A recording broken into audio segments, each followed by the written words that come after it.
Hello प्यारे बच्चों, Lakshman classes में आपका स्वागत है। हम लोग देख रहे हैं 12th क्लास केमिस्ट्री का अनसॉल्व पेपर सन 2024 सेट नंबर 3 क्वेश्चन नंबर 6 से आगे देखेंगे हम।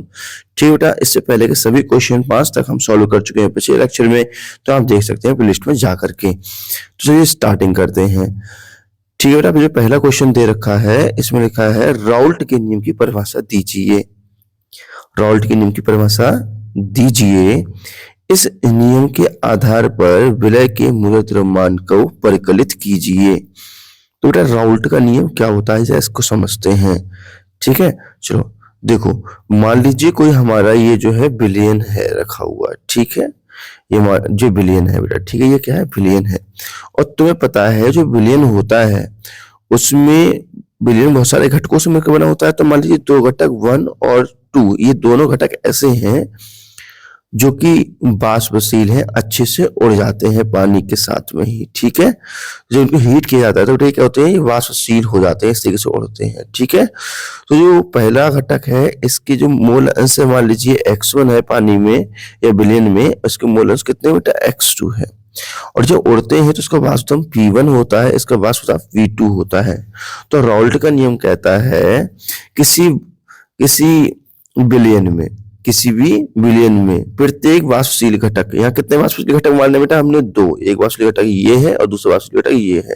तो प्रत्येक वाष्पशील घटक का वाष्पदाब उनके मोल अंश के समानुपाती होता है। P1 समानुपाती x1 के, P2 समानुपाती x2 के, इतना सही है राउल्ट का नियम। बेटा सही नियम है बिल्कुल एनसीईआरटी के अकॉर्डिंग। ठीक है, बाकी प्राइवेट्स में आप देखेंगे अलग टाइप की कथा लिखी हुई होंगी।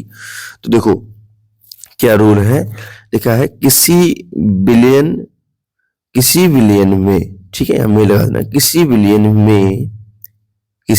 बिलियन में प्रत्येक वाष्पशील अवयव का वाष्पदाब, किसी बिलियन में प्रत्येक वाष्पशील अवयव का वाष्पदाब उसके मोल अंश के समानुपाती होता है। ठीक है बेटा, तो यह एक घटक ये है, इसका वाष्पदाब क्या है, P1 है, इसका मौलिक संख्या क्या है, x1 है। तो P1 समानुपाती होगा x1 के, P2 समानुपाती होगा x2 के। ठीक है बेटा, तो ये लिखा हुआ भी है, देखो P1 समानुपाती x1 के, P2 समानुपाती है x2 के। यहाँ समानुपाती का चिन्ह होना चाहिए था, थोड़ा मिस्टेक हो गया लिखने में।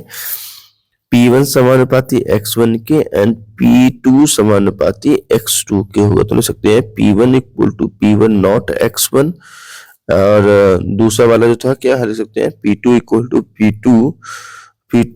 P2 not x2। ठीक है, तो ये फॉर्मूले बन गए बेटा, ये हमारे राउल्ट का नियम है। ठीक है, चलो अगले बढ़ते हैं। बेटा राउल्ट के नियम से ही क्या करना है बेटा, राउल्ट के नियम से हमें द्रव्यमान की परिगणना करनी है। ठीक है, चलो अगले बढ़ते हैं हम लोग बेटा राउल्ट के नियम को लेकर के। देखो अभी हमने पढ़ा था कि P1 इक्वल टू क्या होता है, P1 not x1 and P2 equal to क्या होता है, P2 नॉट x2। ये हमने भी पढ़ा था बेटा। ठीक है, तो ये हमें लिखा भी है, देखो P1 इक्वल टू इतना होता है। ठीक है, तो यहाँ हम क्या काम करें, हम जानते हैं x1 plus x2 equal to 1 होता है। तो x1 equal to 1 minus x2, ये वैल्यू हमने यहाँ पुट कर दी, ये हमने सॉल्व किया, इतना हमारा आ चुका है। देखो ये हमारा इतना प्राप्त हो चुका है, ये x2 की वैल्यू प्राप्त हो गई। ठीक है, चलो अगले बढ़ते हैं। तो बेटा हम जानते हैं x2 वैल्यू इतना आया है। ठीक है, और x2 इक्वल टू होता क्या है, मोल प्रवाह का सूत्र N2 upon N1 plus N2 equal to, ये हो जाएगा, देखो ये इसके बराबर है बेटा। ठीक है, ये इस चीज के बराबर है। ठीक है, तो हमने ये रख दिया, तो इतना मान हमारे लिए प्राप्त हो गया, ये वाला मान। ठीक है, अब तनु विलयन के लिए, तो जब तनु विलयन होगा तो जो विलायक होंगे उनकी संख्या बहुत कम होगी, विलय की संख्या ज्यादा होगी।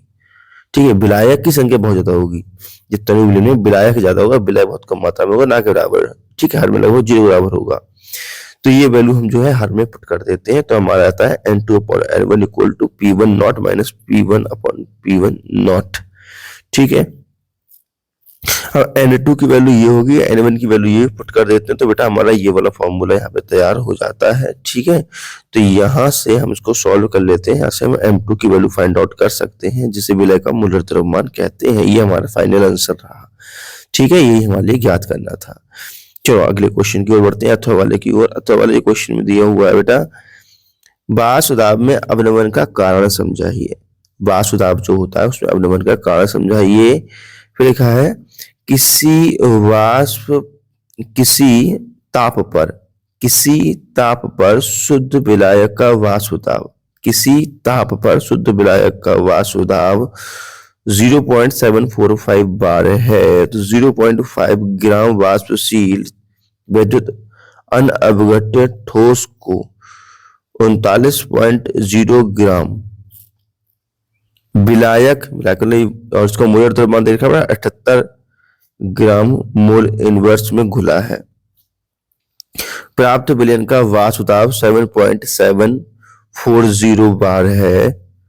ठोस का मोलर द्रव्यमान ज्ञात कीजिए। ठीक है ना, सबसे पहले तो हम पूरे क्वेश्चन ना पढ़ते इतने ध्यान देते हैं। वाष्प दाब में अवनमन की परिभाषा वाली समझानी है और वाष्प दाब में अवनमन का हमें कारण भी बताना है। ठीक है, तो वाष्प दाब में अवनमन होता क्या है। ठीक है, तो इसमें हमें कारण देना है। परिभाषा तो हम बता ही देते हैं, ऐसी नॉर्मल बता देते हैं परिभाषा क्या होती है। मेरा परिभाषा पूछी नहीं है, फिर भी हम बता देते हैं क्या होती है वाष्प दाब में अवनमन क्या होता है। देखो ध्यान सुनेंगे, जैसे कि ये एक डायग्राम में समझाया भी बहुत अच्छे से गया है, लेकिन फिर भी मैं आपको थोड़ा सा और अच्छे से एक्सप्लेन कर देता हूँ। देखो जैसे ये डायग्राम बने हुए दिख रहे हैं आप लोगों के लिए बेटा, ठीक है। तो यहाँ डायग्राम में थोड़ा ध्यान से देखेंगे, जैसे कि मान लीजिए मैं डायग्राम बना देता हूँ। जैसे मान लीजिए ये एक शुद्ध विलायक का डायग्राम है। देखो इसमें एक शुद्ध विलायक भरा हुआ है बेटा, इसमें शुद्ध विलायक भरा हुआ है और शुद्ध विलायक जो कण होते हैं, मान लीजिए पानी मान लो, ये शुद्ध विलायक के कण पूरे सतह पर ऐसे फैले हुए होंगे नहीं होंगे बेटा, इस तरीके से फैले हुए होंगे, शुद्ध विलायक के कण फैले हुए होंगे। ठीक है, अब ये मान लीजिए ढक्कन लगा हुआ है, इसके ऊपर वाष्प दाब का ढक्कन है। ठीक है, अब मान लीजिए इसको हम हीट करना स्टार्ट करते हैं। बेटा क्या करने, हीट करना स्टार्ट करते हैं। ठीक है, तो मान लीजिए T = 100 सेंटीग्रेड ताप पर ये उबल जाता है।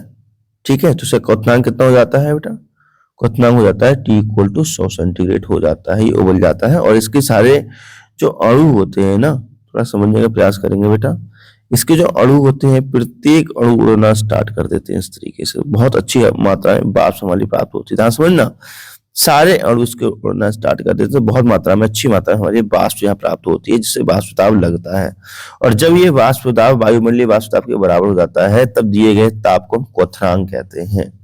ठीक है बेटा, तो ये हमारा क्वथनांक की परिभाषा हो गई। ठीक है, और अब हम बात करते हैं अगले बात की, जब इनमें कोई अवाष्पशील विलय मिला देते हैं तब। ठीक है बेटा, तो यहाँ पे वाष्प, यहाँ पे इस कंडीशन में जो वेपर प्रेशर है, वाष्प दाब काफी अच्छा प्राप्त हो जाता है। ठीक है, लेकिन अब हम बेटा जब उसमें अवाष्पशील विलय मिला देते हैं, इसमें क्या काम करते हैं, कोई भी अवाष्पशील विलय मिला देते हैं। ठीक है, जब अवाष्पशील विलय मिला देते हैं तो देखो होता क्या है, जब अवाष्पशील विलय मिला देंगे तब देखो क्या होता है। तो बेटा जो अवाष्पशील विलय होता है उसके कण ये आ गए, अवाष्पशील विलय के कण ये आ गए, अवाष्पशील विलय के कण ये आ गए, अवाष्पशील विलय के कण ये आ गए। ठीक है, और जो हमारा विलायक था, शुद्ध विलायक जो पानी था, उसके कण ये हैं, उसके कण ये हैं, देखो उसके कण ये हैं, उसके कण ये हैं। अब पहले देखो शुद्ध विलायक के कण नीचे बहुत सारे थे, 1 2 3 4 5 6 कण थे, मान लीजिए 6 कण थे तली पर, और ये अच्छे से उड़ गए थे। पहले यहाँ 6 कण थे, अच्छे से उड़ गए थे, लेकिन अब कितने कण है बेटा, जो वाष्पशील पानी के कण है, तो 1 2 3 4 कण है। यहाँ 6 यहाँ 4 है, तो कणों की संख्या नीचे क्या होगी बेटा, कम होगी। जब कोई अवाष्पशील विलय मिला देते हैं, जैसे ये अवाष्पशील विलय जब मिला दिया है, तो नीचे जो उड़ने वाली चीजें थी, वाष्पशील चीजें थी, उनके कणों की संख्या कम हो जाती है, जिससे कण वाष्प भी हमें कम प्राप्त होती है, जिससे कण हमें वाष्प भी कम प्राप्त होती है। अब इस वाष्प की अधिक मात्रा प्राप्त करने के लिए हमें नीचे से ताप भी ज्यादा देना पड़ेगा। ठीक है बेटा, ज्यादा ताप देना पड़ेगा तो उतनी वाष्प प्राप्त होगी, लेकिन उतनी ही ताप पर यहाँ पे वाष्प में पहले की तुलना में कम वाष्प प्राप्त होगी। क्या बेटा, कम वाष्प प्राप्त होगी, मतलब वाष्प दाब में घाटा हो गया, जिसको बोलते हैं वाष्प दाब में अवनमन। मान लीजिए पहले बेटा प्योर का था P0, प्योर का कितना था बेटा, P0 था मान लीजिए। अब मान लीजिए P हो गया है, अब क्या हो गया, P हो गया, तो वाष्प दाब अवनमन निकालते हैं कैसे, डेल्टा P = P0 ज्यादा होगा तो P0 - P, ये वाष्प दाब अवनमन निकालते हैं, तो वाष्प दाब में घाटा हो गया। क्या हो गया, वास्तव में घाटा हो गया। तो वास्तव में जो घाटा हुआ दरअसल वो कैसे निकाला हमने, क्यों नहीं हो गया बेटा, जब हमने अवाशशील विलय मिलाया तो अवाशशील विलय के जो कण होते हैं वो तली पर बैठ जाते हैं और जो हमारा विलायक होता है उससे कण कम हो जाते हैं, इसी कारण जो है इसका वास्तव कम हो जाता है। ठीक है, और वो डायग्राम अच्छे से यहाँ बना हुआ भी है, आप उसको भी देख करके बना सकते हैं। ठीक है ना, तो देखते हैं, चलो अगले की हम कहानी।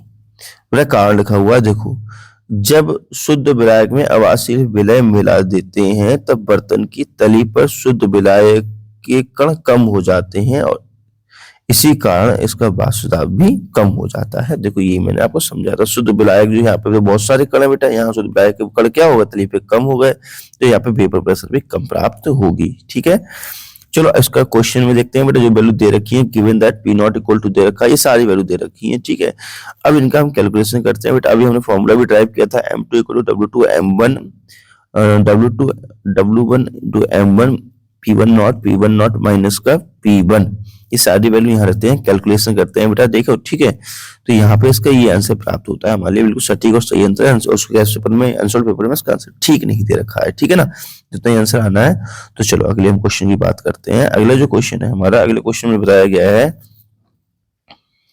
एल्डिहाइड के विरचन की 5 विधियों, एल्डिहाइड के विरचन की 5 विधियों की अभिक्रियाओं का रासायनिक समीकरण दीजिए। मतलब जो एल्डिहाइड है उसका हमें बनाना है, फॉर्मेशन करना है अलग अलग टाइप से, तो हमें 5 विधियां बतानी है। तो पहली बेटा हम लेते हैं विधि, रासायनिक समीकरण लिखने है, फालतू लिखना भी नहीं है। पहला समीकरण लेते हैं बेटा रोजन-मुंड रिएक्शन, कौन लेते हैं, रोजन-मुंड रिएक्शन हम कह सकते हैं फ्रॉम एसाइल क्लोराइड। ठीक है, इससे हम बनाते हैं बेटा। ठीक है, मैकेनिज्म हमें लिखनी नहीं है इसमें, क्योंकि हमें तो सिर्फ रिएक्शन ही पूछा है, तो सिर्फ रिएक्शन ही हम लिखेंगे। तो बेटा ये है हमारा वेंजाइल क्लोराइड, क्या है, वेंजाइल क्लोराइड है। वेंजाइल क्लोराइड में बेटा हम डालते हैं H2 डालते हैं, H2 पैलेडियम और BaSO4, ये उत्प्रेरक है पूरा हमारा। उत्प्रेरक की उपस्थिति में जो एसाइल ग्रुप होता है पूरा का पूरा एल्डिहाइड में कन्वर्ट हो जाता है। ठीक है, तो ये रोजन-मुंड रिएक्शन कहलाती है। अगला हम देखते हैं फ्रॉम नाइट्राइल्स, फ्रॉम नाइट्राइल्स बेटा ये हमारा नाइट्राइल है। ठीक है, नाइट्राइल में हम ये नाइट्राइल ग्रुप लास्ट में लिखा हुआ था, CN ट्रिपल बॉन्ड होता है, ये नाइट्राइल ग्रुप कहलाता है। ठीक है, तो जब हम इसमें डिवाल H और H2 डालते हैं तो नाइट्राइल ग्रुप है, ये सब रिएक्शन करता है और नाइट्राइल ग्रुप एल्डिहाइड में कन्वर्ट हो जाता है, इससे बोलता है एल्डिहाइड बनता है इससे। ठीक है बेटा, चलो फ्रॉम देखते हैं, फ्रॉम एस्टर, एस्टर से हम कैसे बना सकते हैं, तीसरा मेथड, ये हमारे पास एस्टर है, डिवाल H डालते हैं, सो इसमें डिवाल H है क्या, रिड्यूसिंग एजेंट है, डिवाल H है क्या, एक रिड्यूसिंग एजेंट है डिवाल H। ठीक है ना, तो डिवाल H जैसे ही डालते हैं इसमें, तो हम बता देते हैं, थोड़ा सा समझाने का प्रयास करते हैं। डिवाल H जो होता है वो H नेगेटिव देता है, रिड्यूसिंग एजेंट है। ठीक है, तो जो नेगेटिव H होता है वो यहां से निकलता है। ठीक है, और सुनो ध्यान से बेटा, यहाँ पर क्या होता है, यहाँ से जैसे H नेगेटिव निकलता है वो यहाँ पर जाता है इधर के लिए। ठीक है, तो यहाँ से C2H5OH इतना अलग हो जाता है। ठीक है, और यहाँ पर जो होता है ये चीज अलग हो जाती है, इतना ये प्राप्त होता है। ठीक है, ये मत कहना कैसे कहाँ से आए, ये रिएक्शन थोड़ी याद रखनी पड़ेंगे तुम्हारे लिए, केमिकल रिएक्शन है और ये प्रैक्टिकली होती है। ठीक है ना, ये मैथमेटिकल नहीं है, जो कि आपको एकदम बिना मैकेनिज्म के एकदम क्लियरिटी आ जाए। अब हम देखते हैं यहाँ पे इटार्ड अभिक्रिया भी द्वारा बन सकता है, जैसे टालुइन है। ठीक है, टालुइन है, ये चौथा तरीका है, टालुइन है। टालुइन को हम CrOCl2 के साथ और CH2 सॉल्वेंट के साथ में हीट करते हैं, ये गर्म करते हैं या हल्का सा रिएक्शन कराते हैं, तो हमें क्रोमिल कॉम्प्लेक्स प्राप्त होता है, जिसको हाइड्रोलिसिस कराने पर हमें एल्डिहाइड प्राप्त हो जाता है या वेंजाइल्डिहाइड प्राप्त हो जाता है। ठीक है, इसके बेटा एक और एग्जाम्पल भी हम देख सकते हैं इसी चीज का। देखो जैसे टालुइन है, इसको हम बेटा सनलाइट की प्रेजेंट में अगर इसको हम हीट करते हैं, ठीक है, क्लोरीनीकरण कराते हैं, तो हमारे लिए बेंजिल क्लोराइड प्राप्त होता है, और फिर इसको थोड़ा सा हीट कर देते हैं तो हमारे लिए एल्डिहाइड ग्रुप प्राप्त हो जाता है। ठीक है, गाटरमैन कोच रिएक्शन द्वारा भी बना सकते हैं इसके लिए बेटा, जैसे बेंजीन है, इसको कार्बोनिल HCl और AnCl3 के साथ को अगर हम रिएक्शन करा देते हैं तो हमें सीधे सीधे बेंजिल्डिहाइड यहाँ पे प्राप्त हो जाता है। ठीक है, ये गाटरमैन कोच रिएक्शन कहलाती है। अगले जो क्वेश्चन देखते हैं, अगले क्वेश्चन में कहा गया है एल्डिहाइड तथा कीटोन में नाभिक रागी योग्य अभिक्रिया की क्रिया विधि दीजिए। एल्डिहाइड और कीटोन में नाभिक रागी योग्य अभिक्रिया की क्रिया विधि दीजिए। उदाहरण से समझाना है, एल्डोल संघनन समझाना है बेटा, क्रॉस एल्डोल संघनन समझाना है, और इनकी अभिक्रिया की समीकरण भी लिखना है। ठीक है, तो बहुत इंपॉर्टेंट क्वेश्चन है और थोड़ा बड़ा और समझाने लायक क्वेश्चन है, तो देखते हैं बेटा इसका ढंग से आंसर। ठीक है, तो बेटा हमें सबसे पहले लिखना है एल्डिहाइड तथा कीटोन की योज्य अभिक्रिया की क्रिया विधि। ठीक है, तो बेटा देखो ये हमारा है CH3CHO एल्डिहाइड है और इसमें NH3 का एडिशन कराना है, योज्य अभिक्रिया करानी है, तो यहाँ से पानी निकल जाता है, C प्राप्त होता है, हमारे लिए ये वाला कंपाउंड प्राप्त होता है। ठीक है, अब ये बना कैसे, इसके लिए हम मैकेनिज्म को देखते हैं। बेटा ये इसकी मैकेनिज्म रही। ठीक है, ये इसकी मैकेनिज्म रही। चलो मैकेनिज्म में थोड़ा समझाने का प्रयास करता हूँ। ठीक है, आपको ये मतलब वीडियो बहुत लंबी हो रही है, समझोगे तो वीडियो थोड़ी लॉन्ग तो हो ही सकती है। ठीक है ना बेटा, देखो ध्यान समझेंगे इसके लिए। देखो इसकी अब रिएक्शन करा रहे हैं एल्डिहाइड की, तो आपको पता है जो CH3 है ये CH3 है। ठीक है, ये CH3 है, ये C है, ये H है, डबल बॉन्ड O है। ठीक है, अब यहां पर है प्लस NH3, ये लोन पेयर है इसके ऊपर। ठीक है बेटा, ध्यान समझना। देखो ये आंशिक रूप से नेगेटिव होता है, ये आंशिक रूप से पॉजिटिव होता है, आपको पता है। ठीक है, नेगेटिव क्यों होता है, क्योंकि साजिक इलेक्ट्रॉन ये इधर को जा सकते हैं। तो ये क्या है, ये पॉजिटिव है, तो इसको न्यूक्लियस की चाहत है। ठीक है, मतलब इलेक्ट्रॉन वाली चीज चाहत, तो ये चीज जाकर के यहाँ अटैक कर देती है। ठीक है, यहाँ अटैक कर देगी, ये होगा क्या, होगा क्या वो देखते हैं हम लोग। देखो बेटा CH3 ऐसा कैसा ही रहेगा, ये हमारा CH3 ऐसा का ऐसा ही रहा, ये हमारा CH3 ऐसा का ऐसा ही रहा। ठीक है, और जो H है ये भी ऐसा का ऐसा ही रहा। ठीक है, अब बेटा ये जो हो जाता है, ये हो जाता है C double bond O negative रहता है, क्योंकि एक बॉन्ड तो शिफ्ट हो गया था, ये हम समझते हैं एक बॉन्ड शिफ्ट हो गया, O नेगेटिव हो गया ना। अब यहाँ हो गया NH3 या NHH ऐसे लिख सकते हैं। क्लियर ना, NHH हमने ऐसे लिख दिया इसको। ठीक है, और यही चीज ये ऐसे लिखी हुई है। अब अगले बढ़ते हैं हम बात को लेकर के। ठीक है बेटा, अगले रिएक्शन को कराते हैं फ्रॉम हम करते हैं हम क्या करते हैं बेटा, प्रोटॉन ट्रांसफर कराते हैं। क्या कराते हैं, प्रोटॉन ट्रांसफर कराते हैं। तो जो ये H प्लस आयन है ये यहाँ ट्रांसफर हो जाता है, H प्लस आयन यहाँ ट्रांसफर हो जाता है, तो बनेगा क्या बेटा, बनेगा CH3CH। ठीक है, यहाँ आ जाएगा OH और नीचे क्या आ जाएगा बेटा, हो जाएगा यहाँ पर NH2 ग्रुप लग जाएगा सीधे सीधा। ठीक है ना, ये आ जाएगा नीचे NH2, ये प्रोटॉन का ट्रांसफर हो जाएगा, तो यहाँ पे इस तरफ से बन जाएगा ये। ठीक है, तो मुझे लगता है शायद आपको थोड़ी थोड़ी क्लियरिटी आ गई होगी इसमें। ठीक है, और ये चीज जो है ना यहाँ पे देखो समझाई भी गई है यहाँ पर। ठीक है ना, देखो बेटा ये यहाँ पर ये समझाया गया है ये यहाँ पर। ठीक है, तो थोड़ा सा और क्लियर करते हैं। देखो जरा, देखो बेटा अभी हम यहाँ तक आ गए थे, हमने देख लिया था ये हमारा NH2 वाला ग्रुप बना था। ठीक है, अब क्या होता है बेटा, डी प्रोटोनेशन कराता है। डी प्रोटोनेशन का मतलब होता है कि H प्लस आयन निकलना है, यहाँ से H प्लस आयन निकल जाता है, ये H प्लस आयन निकल जाता है। ठीक है, और H प्लस आयन निकलने के बाद में हमारा ये वाला जो होता है, और यहाँ से OH नेगेटिव निकलता है, मतलब पानी निकल जाता है। क्या निकलता है बेटा, पानी निकल जाता है। क्या निकलता है, पानी निकल जाता है। बचता क्या है, CH3, यहाँ पे H बचता है। ठीक है, और यह बचता है NH डबल बॉन्ड आ जाता है। तो इस तरीके से हमारा ये कंपाउंड का फॉर्मेशन होता है, जिसे हम बोलते हैं अमाइन। ठीक है, तो क्लियरिटी आ गई, जो उम्मीद है ये इसका मैकेनिज्म रहा। अब देखो बेटा कीटोन है, कीटोन का हम एडिशन कराते हैं, NH3 से हम एडिशन करा रहे हैं, ये लोन पेयर है, जब एडिशन कराते हैं तो हमें C प्राप्त होता है, अमाइन प्राप्त होता है। कैसे प्राप्त होता है, इसका मैकेनिज्म देखना है, तो मैकेनिज्म हम देखते हैं। चलो मैकेनिज्म स्टार्ट करते हैं इसका देखना बेटा। ठीक है, देखो समझने का प्रयास करते हैं। देखो ये CH3 है, ये CH3 है, ये C है, ये इस टाइप से डबल बॉन्ड O है, ये इधर जाता है, ये नेगेटिव हो जाता है और ये पॉजिटिव हो जाता है बेटा।